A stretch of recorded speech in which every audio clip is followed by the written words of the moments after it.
Hai guys, selamat datang di channel Animanga Studio. Di video sebelumnya, kita diperlihatkan dengan adegan Norn yang telah memiliki fans club. Di video kali ini, gua akan menceritakan tentang adegan kehidupan Aisyah, penelitian Rudeus, serta banyak hal lainnya. Namun sebelum kita mulai, gua mau ngingetin untuk subscribe dan nyalain loncengnya, supaya kalian tidak ketinggalan video terbaru. Oke, tanpa banyak bacot, langsung saja kita menuju lanjutan ceritanya.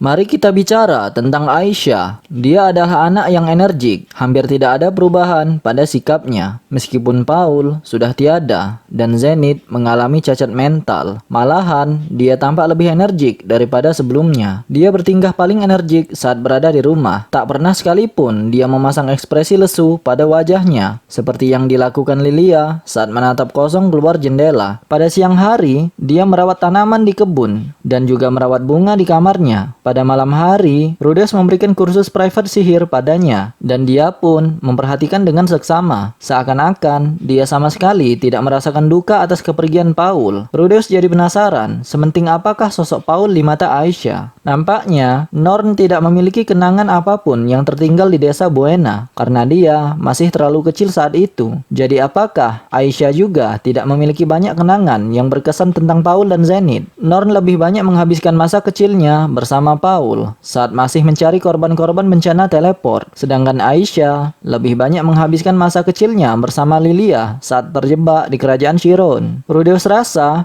syukur Aisyah atas ibunya yang masih sehat walafiat melebihi kesedihan akan kematian Paul. Siang hari pada suatu hari tertentu, kebetulan Rudeus libur, tapi sayangnya kedua istrinya ada kerjaan. Rudeus merawat Lucy, lalu setelah memastikan Lucy tertidur dengan baik, Rudeus pergi ke kebun untuk meregangkan otot-ototnya. Ia melihat di pojok kebun ada bagian yang sudah dibata. Pada daerah berbata tersebut, mereka menumbuhkan benih padi yang Rudeus bawa dari Begarito.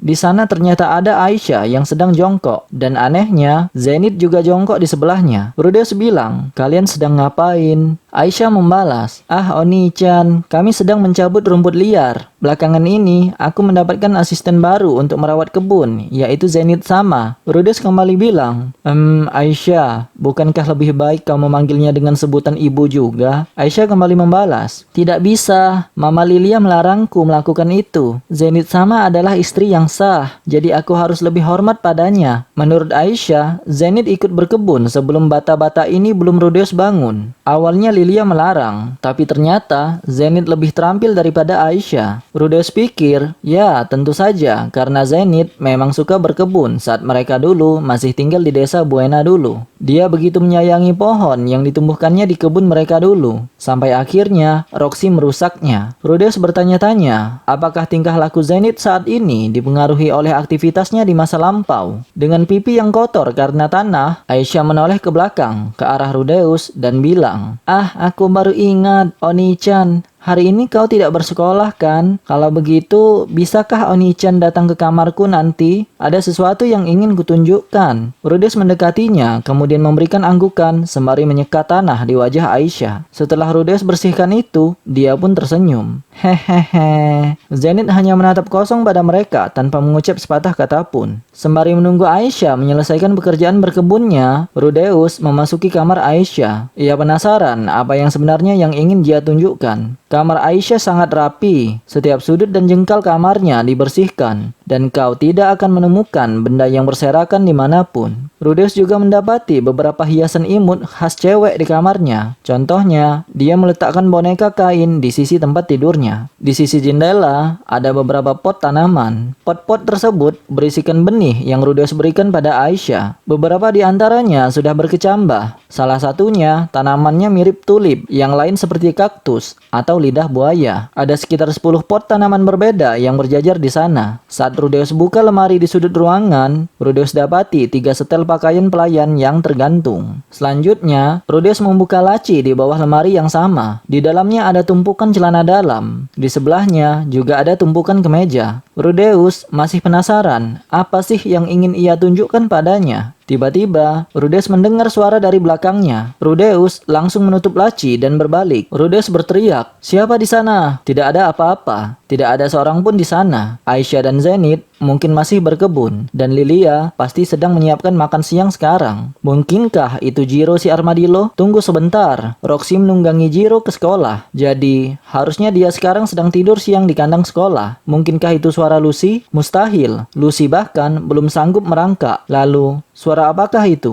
Apakah bukan anggota keluarga mereka yang membuat suara itu? Mungkin ada pencuri di sana. Perasaan Rudeus sudah mulai tidak nyaman. Ia memperhatikan sekeliling ruangan. Mungkin saja ada posisi benda yang berubah. Kemudian mata Rudeus tertuju pada pot tanaman. Jumlahnya masih sama, tapi sesuatu yang janggal di sana. Ketika awan di angkasa tersibak, cahaya matahari pun menembus jendela kaca dan memasuki ruangan. Pot tanaman terkecil bergetar. Dia menggoyangkan tubuhnya agar menyerap cahaya matahari lebih banyak. Setiap kali tanaman itu bergerak, potnya juga ikut bergerak. Dan itulah yang membuat suara dentingan tersebut. Akhirnya, Rudeus tersadar. Itu adalah tren. Menurut Rudeus, kau dapat menemukan tren dimanapun kau berada. Tren adalah monster yang cukup umum di dunia ini. Atau kau boleh bilang, tren adalah slime-nya dunia ini. Tren ada begitu banyak jenisnya. Namun, Rudeus belum pernah melihat tren sekecil ini. Yang ini paling tidak ukurannya tidak lebih dari 15 cm.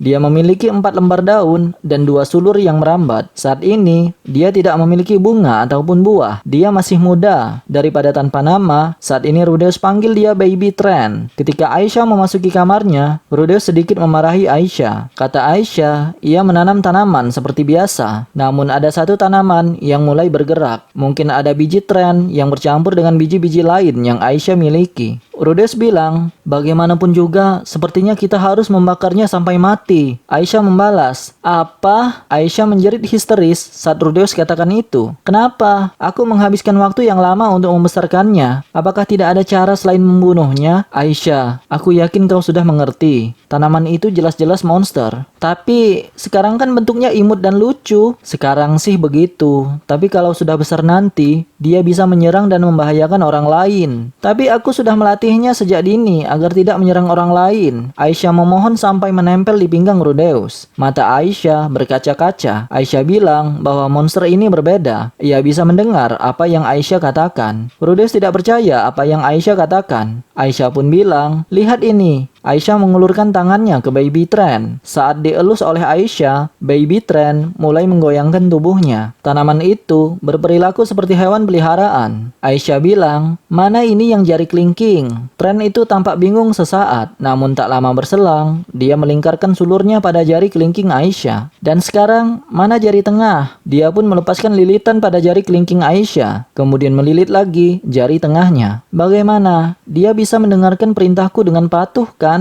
Rudeus membalas, ya, sepertinya begitu. Tapi tetap saja, Rudeus khawatir bahwa suatu saat tanaman ini bisa saja mencekik Aisyah pada saat ia sedang tidur. Aisyah bilang, baiklah, aku akan memberitahu benda itu pada Sylviane dan Roxyane. Benda yang Oni-chan simpan pada ruang tersembunyi di ruang bawah tanah. Rudeus terkejut. Ia takut mereka akan membencinya, apalagi Norn. Setelah tahu apa yang ia simpan di ruang bawah tanah, tiba-tiba pintu di belakang terbuka. Sepertinya ada yang memanggil namaku. Rudeus dan Aisyah berbalik, lalu mereka sama-sama terkejut saat melihat sosok yang berdiri di pintu. Rudeus bilang, kenapa Roxy di sini? Bukankah kau sedang bekerja di sekolahan? Roxy membalas, ada sesuatu yang ketinggalan, jadi aku kembali pulang untuk mengambilnya segera. Untungnya aku tidak ada kelas pada jam ini. Aisyah menimpali, Roxyane, tahu nggak? Oni-chan sudah lama menyimpan, Dengan panik, Rudeus menyumpalkan tangannya pada mulut Aisyah. Di sisi jendela, Baby Tren kembali menggeliat. Mata Roxy langsung tertuju pada keanehan tersebut. Itu Tren kan? Rudeus membalas.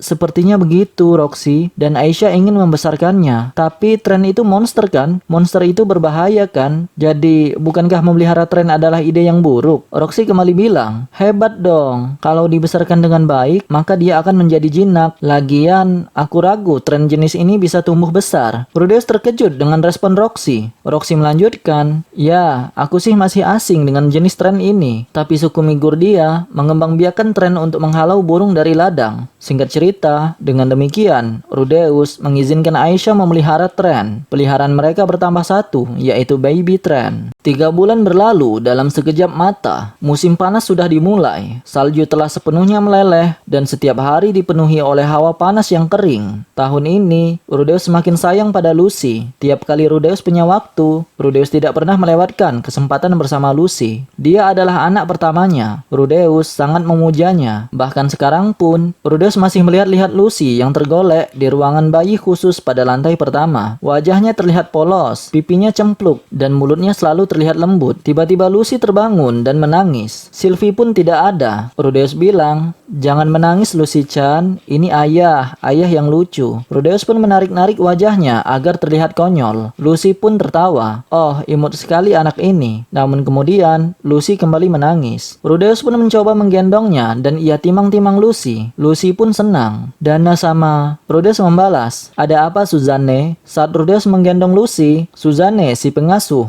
datang untuk berbicara dengannya. Dia adalah seorang mantan petualang dan juga kenalan Rudeus. Suzanne bilang, "Bukankah seharusnya aku yang menggendong Ojo sama?" Rudeus membalas, "Biar saja, kumohon jangan ambil saat-saat berharga ini." Suzanne adalah kenalan Rudeus ketika masih aktif berpetualang. Sudah 4 tahun Rudeus tidak melihatnya. Ketika mereka bertemu di tempat penyewaan jasa pengasuh, Rudeus pun terkejut. Rudeus masih ingat betul saat-saat bertemu dengan Suzanne. Ketika Rudeus berumur 12 tahun dan Eris meninggalkannya, Rudeus pergi ke utara dengan hati terluka. Saat itu, Rudeus berada pada suatu kota di sudut kerajaan Basheran. Di sanalah Rudeus bertemu dengan Suzanne. Ia sering mengajak Rudeus untuk mengerjakan kues bersama dengan kelompoknya. Suzanne adalah seorang prajurit berperingkat B. Setelah itu, Suzanne tampaknya menikahi salah seorang penyihir di kelompoknya. Dan waktu itu, Rudeus mulai tinggal di kota sihir Sharia untuk bersekolah di akademi sihir. Sekarang, dia sudah menjadi ibu beranak 2. Dia sempat melahirkan bayi ketiga, namun sayangnya meninggal karena prematur. Meskipun anak ketiga meninggal, dia masih bisa menyusui, dan Rudeus bisa menyewanya untuk menyusui Lucy. Suzanne menemukan nama Rudeus saat Rudeus mencari pengasuh, dan begitulah reuni mereka. Suzanne melakukan pekerjaan dengan profesional. Ia memperlakukan Lucy bagaikan anaknya sendiri. Suzanne juga tampak akrab dengan Lilia. Beberapa kali, Rudeus melihat mereka ngeteh bersama. Sambil memikirkan itu, tiba-tiba Suzanne melihat ke belakang Rudeus. Saat Rudeus menoleh, ia dapati Zenith di sana, bersama dengan Lilia yang menuntunnya. Lilia bilang, "Permisi Rudeus sama." Zenith berjalan dengan tatapan bingung, kemudian duduk di samping Rudeus. Rupanya Zenith ingin melihat Lucy. Rudeus bilang, "Ibu, hari ini Lucy juga sangat bersemangat." Nampaknya tidak ada tanggapan dari Zenith, tapi dia masih saja menatap Lucy. Rudeus rasa Zenith semakin aktif sejak tinggal di rumah ini. Beberapa kali, dia juga makan bersama Norn. Dia bahkan berkebun bersama Aisyah. Ketika Rudeus mengasuh Lucy, dia juga datang menghampirinya. Wajahnya masih kosong, dan dia masih belum bisa bicara. Akan tetapi, dia sudah bisa bergerak dengan sendirinya. Itu berarti ada perubahan dan kemajuan. Meskipun hanya sedikit, yang jelas dia sedang menuju pemulihan. Lucy tertawa lucu.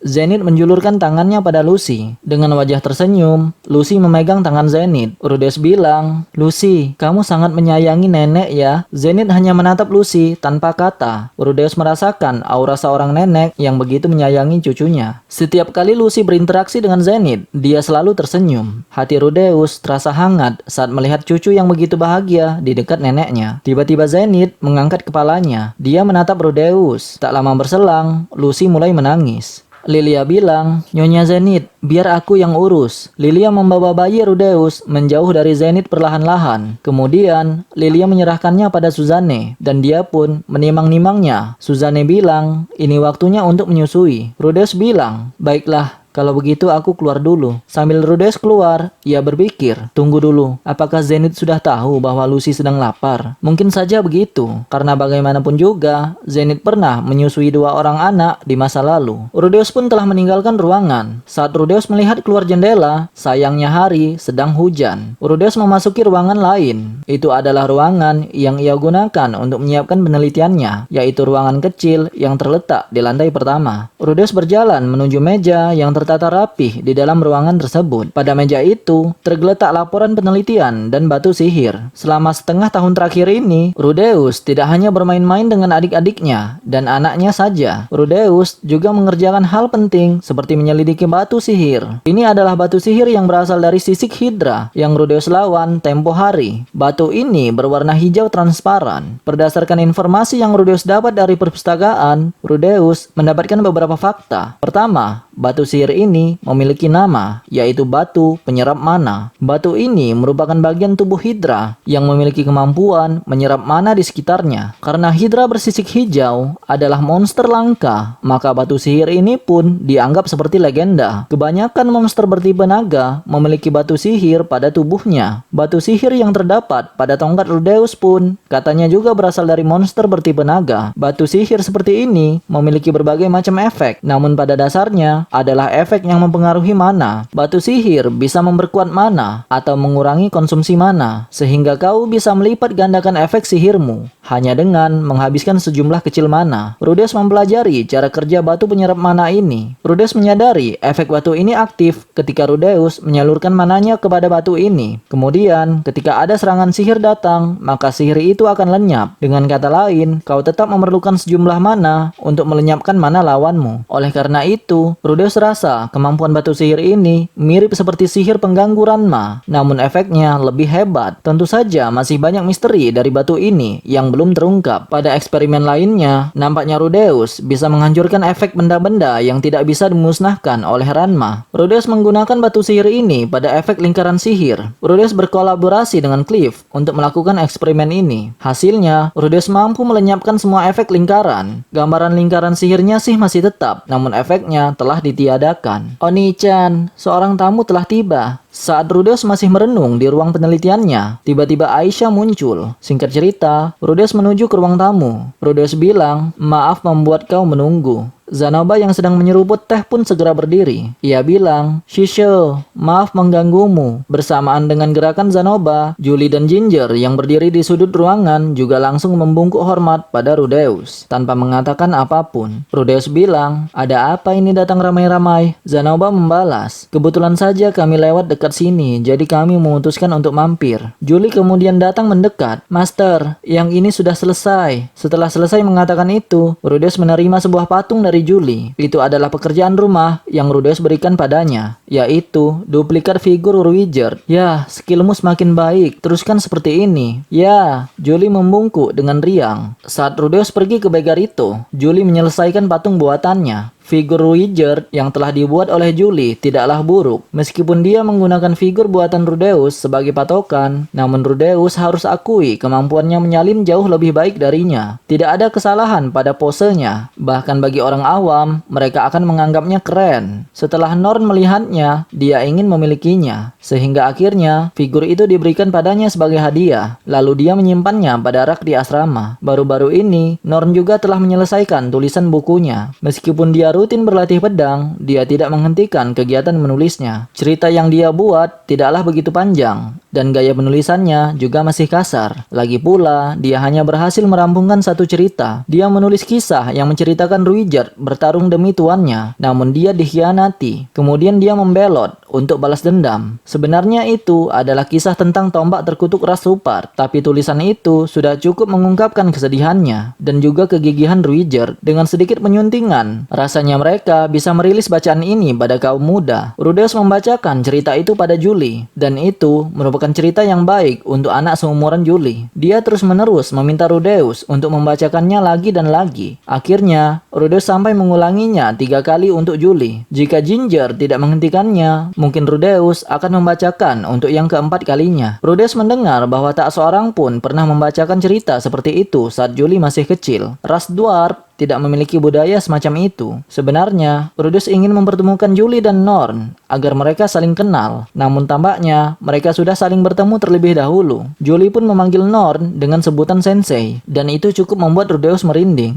Rudeus bilang, "Zanoba, apakah kamu ingin melihat Lucy?" Zanoba membalas, "Oh, putrimu, bolehkah? Tentu saja boleh, mengapa tidak? Hari-hari pun berjalan dengan cukup baik selama beberapa bulan terakhir. Hidup Rudeus cukup stabil saat ini. Rudeus mulai berpikir, kalau begitu, hal berikutnya yang harus ia lakukan adalah meminta Roxy untuk mengajarinya sihir air kelas raja. Pada suatu tempat di Akademi Sihir, lebih tepatnya di suatu locker gym, terlihat Rudeus memaksa Roxy dengan memegang erat tangannya. Rudeus bilang, katakan iya sensei, kumohon. Roxy menjawab, tidak ya tidak. Roxy menggelengkan kepalanya. Aku bilang tidak, lepaskan aku. Istirahat makan siang sudah selesai. Jangan begitu dong. Rudeus pun akhirnya melepaskannya. Namun Rudeus masih mendesak Roxy dengan permintaannya tersebut. Tiba-tiba Dewan Siswa datang. Luke dan Sylvie mendekati Rudeus. Luke bilang bahwa ia mendapati laporan bahwa Rudeus sedang mengganggu seorang siswi. Luke bilang, Fitz, kuserahkan sisanya padamu. Dengan gugup, Sylvie mengangguk sambil menggaruk bagian belakang telinganya yang lebar. Setelah Luke pergi, Roxy menghela nafas lega. Jadi dia yang dikira siswi. Ya mau bagaimana lagi, masih banyak murid yang salah sangka bahwa Roxy Sensei adalah seorang siswi. Rudeus mengangguk dengan penuh simpati. Rudeus bertanya kepada Roxy, kenapa kamu menolak? Jangan bilang Roxy membenciku. Dengan kecewa, Rudeus menanyakan itu. Kemudian Roxy segera memberikan jawaban. Tidak, tentu saja tidak. Akulah yang paling menyayangi Rudy di dunia ini. Aku sungguh mencintaimu. Lalu, mengapa kamu tidak mau? Ya, kalau aku mengajarimu hal itu, maka tak ada lagi yang bisa kugunakan untuk menyaingimu. Sepertinya Fitz baru saja memahami sesuatu. Setelah kembali tersadar, dia pun bertanya kepada suaminya.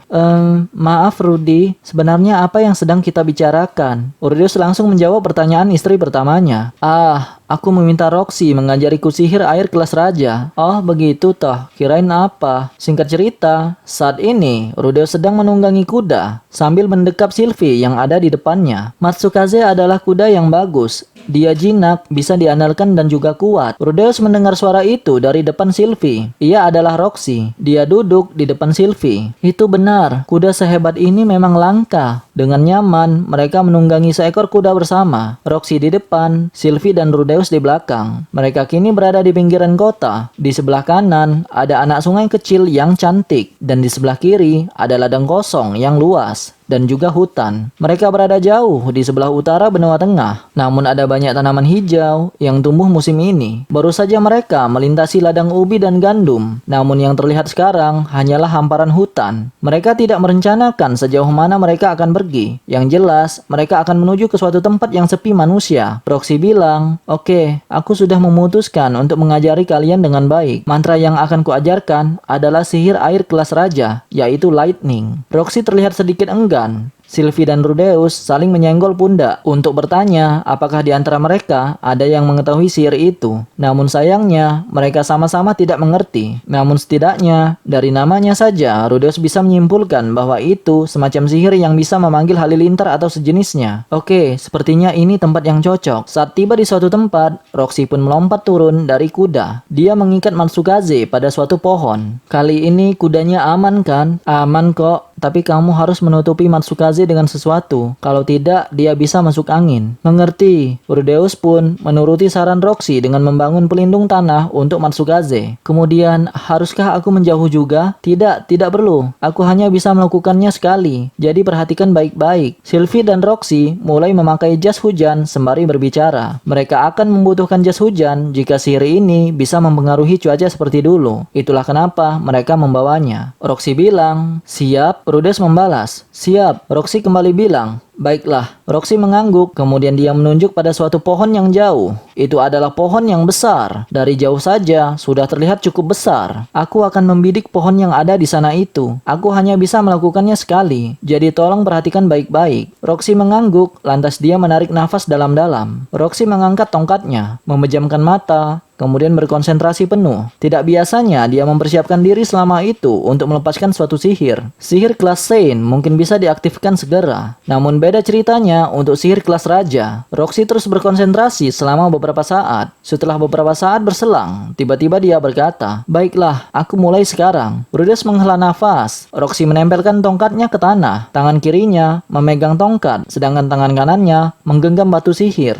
Kemudian, dia mulai merapalkan mantra setiap baris dengan runtut. "Oh, roh air yang agung, putri kaisar petir yang naik ke angkasa, penuhi keinginanku, turunkan berkahmu yang kejam, dan tunjukkan kekuatanmu pada insan tak berdaya ini." Terlihat Roxy terus membacakan mantra yang panjang. Awan gelap tiba-tiba menutupi langit, lalu segera berubah menjadi hitam pekat, dan hujan pun mulai turun. Angin kencang bertiup, dan sekujur tubuh Rudeus langsung basah kuyup. Kilatan halilintar bagaikan menyulam langit, namun sampai tahapan ini hanyalah sihir kelas Saint, yaitu Cumulonimbus. Rudeus juga bisa menggunakannya. "Oh, roh cahaya agung, bantulah kaisar halilintar di angkasa." Namun saat itu juga, Roxy melanjutkan mantranya. Ia terus komat-kamit membaca mantra. Terlihat setiap gumpal awan mulai menyusut, sehingga terkonsentrasi pada suatu titik. Seolah-olah awan itu terperas, sehingga tumpahlah kilatan halilintar dari sana. Setelah awan itu terkompres sampai ukuran kacang, Roxy berteriak, "Lightning!" Dari awan padat itu, turunlah pilar cahaya menghujam tanah. Sambaran petir, duar. Setelah cahaya itu, kemudian suara gemuruh menggelegar. Saat Rudeus lirik di sampingnya, ia dapati Sylvie sedang menutupi telinga lebarnya dan memejamkan matanya rapat-rapat. Rudeus hanya bisa tergagum-gagum melihat sambaran petir itu. Tak sepatah kata pun bisa Rudeus ucapkan. Rudeus terdiam. Tanpa sadar, kepalan tangannya gemetar. Rudeus menelan ludah keras-keras. Setelah guntur mereda, tak satu pun tonjolan tersisa di tanah. Awan gelap masih menutupi langit. Hujan pun menyiram bumi kemudian. Cahaya terang di langit seperti siang hari. Pohon besar di kejauhan, semuanya luluh lantah. Langit berubah cerah. Yang ada hanyalah tanah basah karena tersiram hujan. Dan pohon itu sudah berubah menjadi arang.